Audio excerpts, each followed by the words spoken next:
Okay, so hopefully you've had time to see how I thought about coming up with this project and some of the things that I do to actually work on a project when it comes to discovering where a project should go and how, I kind of pull those threads. The next stage, of course, of thinking about a project, and really the shooting portion of it is the first part for me, but for some people, it's the conceptualization, then it's the actual making of the photos. For me, it's kind of opposite, but the making of the photos is a very important part. So in this video, we're going to talk a little bit about what I think is probably the most boring part of a photo project, and that's actually the technical bits, like how do you make the pictures? We live in a great time because there are so many camera options out there. Great cameras are really, really cheap. You can buy, an old DSLR for a couple $100 and it makes great pictures. I'm going to take you through some of the cameras that I traditionally use, and then I'm going to talk about what I'm using right now for this current project. So traditionally, I would probably say that, I started out shooting mostly 35 millimeter digital or 2:3 ratio digital pictures as a news photographer. And then I transitioned kind of backwards into shooting film. So it's 35 millimeter black and white film, and then that one moved into 6:7 color. And so most of my work is probably done in 6:7 color negative film. A Mamiya 7, I shot most of that work, the 13th Spring, if you're familiar with that work, on a Mamiya 7 with a couple other different cameras sprinkled in there. But as the years have progressed and as my workflow has needed to change, just speed up, and as digital's gotten a lot better, I've transitioned to almost only shooting digitally. And so that brings in mostly what I shoot with now, which is an Pentax 645D. Now this is the older model. It's a digital medium format camera, but it's, a small medium format camera, or the sensor size is a lot smaller than a 6:7. It's a huge, giant camera. It's really heavy to lug around. I do miss my Mamiya 7 because it was light and easy to, handle. This is a lot bigger of a camera, but the reason that I chose the old model is that the sensor was actually made by Kodak, and it's a CCD sensor, and it has a lot of limitations for sure, but when it comes to the tonality of the picture and the colors that sensor renders, it's closer to what I like, the color palette that I like. And so it is a slower camera, and I shoot it almost like a film camera. The autofocus is slow, the buffer is really slow. It is a lot like shooting a film camera, so the way I shoot is kind of the same, but I can pop my memory card out and go right into Lightroom and start working on my files. And I kind of know how to work these color files to look like what I want. And it doesn't take very much to make them look the right way. A lot of my criticism with digital cameras is that the sensors are too contrasty and too saturated out of the box. You have to work on them a lot to make them look nice for my, what I like. Sorry, I just hit the mic. So I'm really particular about the digital cameras that I use because I believe that the sensors are just like film. I mean, it's in that certain types of film render colors in a certain way, contrast in a certain way. It's the difference in shooting, like Velvia as opposed to like Portra. Like there's a vast difference in the way that color and tonality is rendered. And I really do feel like the digital cameras do the same thing depending on the sensor. So I've learned to work with that sensor, and I like that sensor even though it's old and archaic and there's a lot of problems with it, but it does what I want it to do. So that's kind of my main rig that I typically shoot for hire jobs with, and also a lot of personal work. The other camera that I use a lot is this. It's a Lomo Instant Square, and it shoots square pictures that are the Instax square, so they're instant pictures. This camera has a lot of flaws. I've actually modified it and painted some white, and I've kind of sanded it down to being kind of mixed between white, black, and gray. Because the little meters right here, and mine, for some reason, the meter is really wonky. It's not very consistent. So this kind of helps, at least in my brain, helps me get a more accurate meter reading because it bounces a little bit of kind of like neutral gray light into the sensor. And I've actually kind of wallowed that hole out a little bit so that can pick up some of that light. But really clunky camera. But the last body work that I shot was all shot on Instax Square. And I love that format. It's just a beautiful little object. So that's another camera that I use a lot that I really like. Other than it's not manually controllable, and that's a pain. So that's what I have been using traditionally.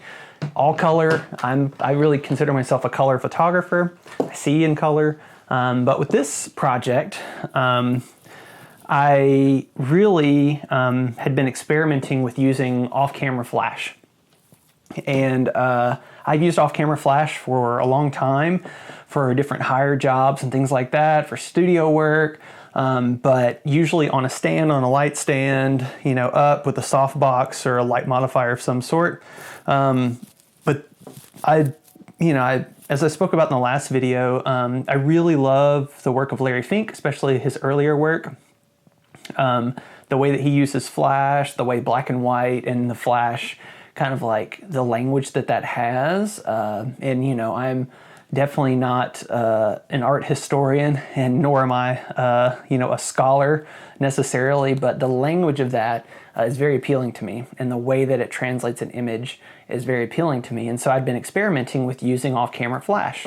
But to do that, I'm using this little camera. So this is a Ricoh GR Mark II.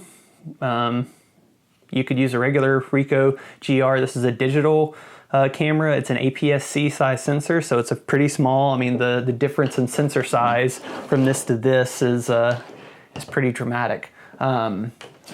This, my digital medium format camera is like 40 megapixels, so I never worry about printing. I can always print as big as I would ever reasonably print.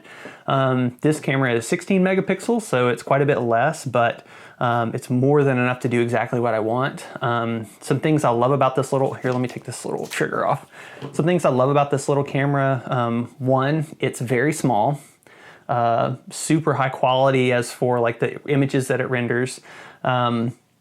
Even at 16 megapixels, I feel like there's more resolution there.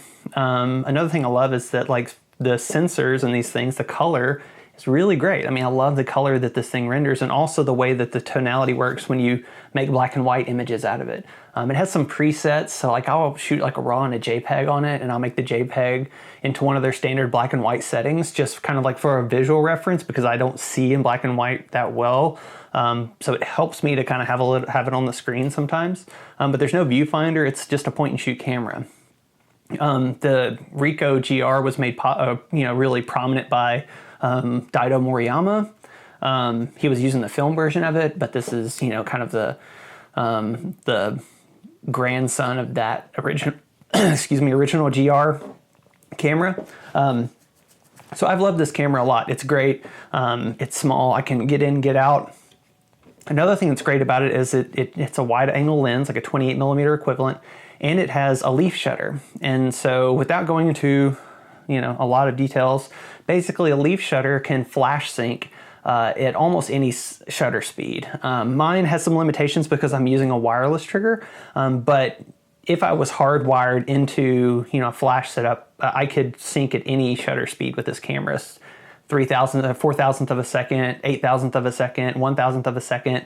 With the remote system that I'm using, because these are kind of cheap, wireless triggers, I usually get about 800th or 1,000th of a second. And what that allows me to do is I can use I can use a much less powerful flash than I would need, because I can expose and I can control my ambient light so much with my shutter speed.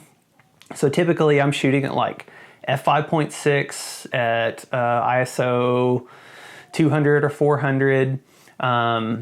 I have my flash. This is kind of this is a Canon 299T. I love this flash. I wish they made more flashes like this, because it has kind of a program mode where you just put it on whatever f-stop you want, whatever ISO you want, and it will actually automatically, kind of expose with the flash. It's not 100% reliable. It sometimes is a little too bright, but enough that I can recover detail if I need to. The great thing is, no matter how far someone is away, it kind of automatically does the heavy lifting.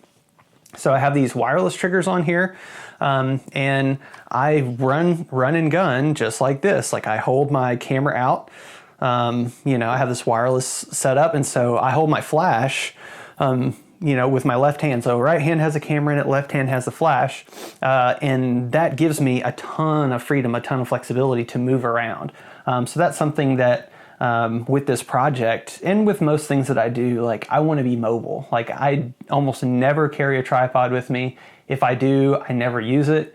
I like to have my cameras in my hands. I like to be able to run and climb and get down and get up. It's, you know, as long as I can physically. My large digital medium format camera is a lot heavier, so it's a lot harder to do that with. So something like this is fantastic because I can really just get, you know, anywhere I want running. So, you know, this affords me a lot of flexibility. So how about let's take a look at kind of how this works in the field and how I'm kind of photographing, especially like kids, like chasing around kids, the neighborhood kids, my daughter, her friends, my friends' kids. Let's see kind of how that works in the field real quick, and then I'll kind of explain some of the technique I'm using.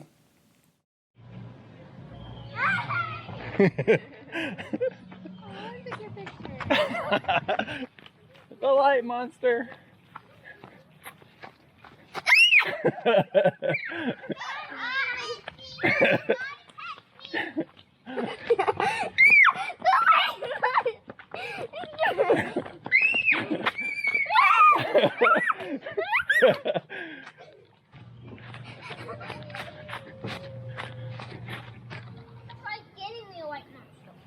Because you guys want me to be a white monster?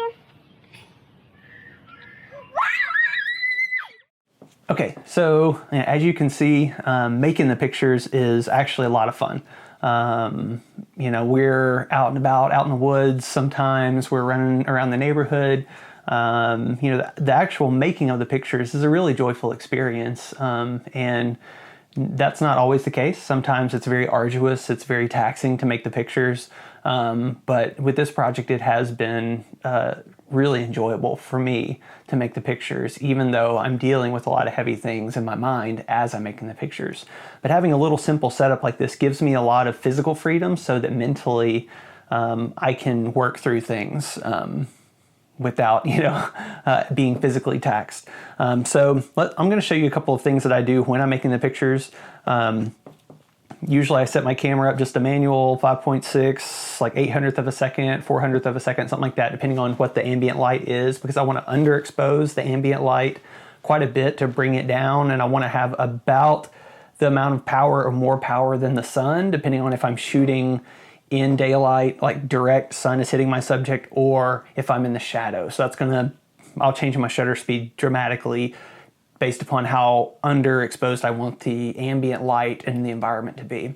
But the direction of the light's very, very important. So what I do with this flash, another thing I like about these flashes is you can zoom in the head of the flash, so I can have like a really more of a piped in thing of light. And I will run around and I'll either hold the flash up really, really high, like way over my head like this, and shoot the flash down and kind of like rake it at an angle down onto my subject. Sometimes I will take the flash and I'll go really, really low and shoot really dramatically up so that it casts shadows on the wall, or it casts the shadows, you know, up above the subject. And that's like an old, like, strategy that they used to use in old, like, scary movies and things, like light things very low, cast the shadows up, you know, up really high on the subject, underlight the subject. It has kind of like a more kind of a scary look to it. This is just some of the language that we have from watching movies for years and cinema. But what's nice about this is I can just very quickly go from like this kind of overhead, kind of like, you know, pipe down, like God's eye view lighting, down to scary, low, you know, light shooting up kind of lighting very, very quickly. Sometimes I'll hang the light over far to one side and shoot that way. But if you look at the pictures, you almost never see light coming in from the right side. And that's because the flash is always in my left hand. So it's either above, to the left, or really down below. And even that range gives me a lot of different looks. What I've noticed, and I think this trend is coming to an end, thankfully, is people using on-camera flash. For a lot of their pictures. A lot of news photographers are using that now. This, comes from kind of like a snapshot tradition. But just to be honest with you, I've experimented with light dead, like right on the camera, on camera flash. And I think it looks terrible. Like there's very few pictures that I've seen that is remotely interesting looking to me. Just the shape of the light is terrible. The on-axis light to me just visually is not interesting. It just flattens the subject out so much. There's very little depth in the picture. Part of the love I have for making pictures is, just light. It's just the way that the light shapes an object. And so when the light is directly on camera, shooting directly on axis with the camera, just to me, for me, my personal taste, aesthetically, I don't find it interesting at all. So just a simple thing of taking the light off the camera, even just 3 or 4 feet off axis, and shooting with a wider lens, so I'm getting closer, and that light can kind of have a more extreme angle, gives me a lot more choices visually to interpret the environment. And also it allows me to, if there's smoke, if there's something that I want to shape in a particular way, or if I want to isolate something, then I zoom in my flash head and I just try to pipe light on that one little thing and try to underexpose the rest of the background. And that again gives some separation, a little more drama to the picture, and it is a very simple setup. I can be running full speed shooting, with a flash in my left hand and a camera in my right hand. So this is my setup currently for this project. It's real basic, real simple. There's a lot of people that will only shoot film and they're only interested in shooting film. And I used to be that way for sure. But to me, a camera is no different than a hammer. It's just a tool, and it's nothing more than that. A hammer will never build a house. A hammer will never be able to destroy anything for that matter. It has to have intention behind it to be used, and a camera is just a machine. Whether it's film or digital, there's advantages and disadvantages to either one. I do often miss the dynamic range of color negative film. I often miss shooting medium format, like a 6x7 negative has a certain look to it, just like a 4x5 or an 8x10. I don't shoot large format because I'm not really a tripod guy, but there are differences for sure. But for me, it's just different languages or different voices, I think would be the best way to say it. I'm sure my students have probably heard me say this before, but like each camera, each lens, each, film or whatever, it's like, having a choir, and each person in the choir, they have different ranges, they have different purposes, they have different notes that they sing, or in an orchestra even. Some cameras force you to kind of slow down, and those images will have a certain look. Some cameras, you can make pictures very quickly, and the way that it renders things has a particular feeling to it. Using my Instax camera, making the little Instax prints, these small little objects, that does a completely different thing. It has a completely different feeling. So there's not like a right or a wrong camera to use. It's just a camera. It's just a tool. It's not, that's the least, like I said in the beginning, this is the least interesting part of a project, the gear part. It's just not interesting at all. All you need to know is that the camera is just in the service of the work. It is just a voice. So maybe you're using a piccolo, or maybe you're using an upright bass or whatever. All of it has a certain voice, and so I've chosen this voice for this particular project.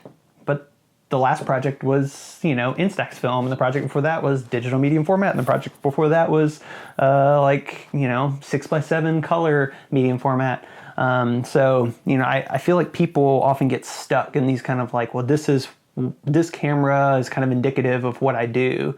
One thing I love about a guy like Alex Soth is that he kind of tries to subvert that as much as he can, even though people kind of stereotype him as an 8x10 photographer.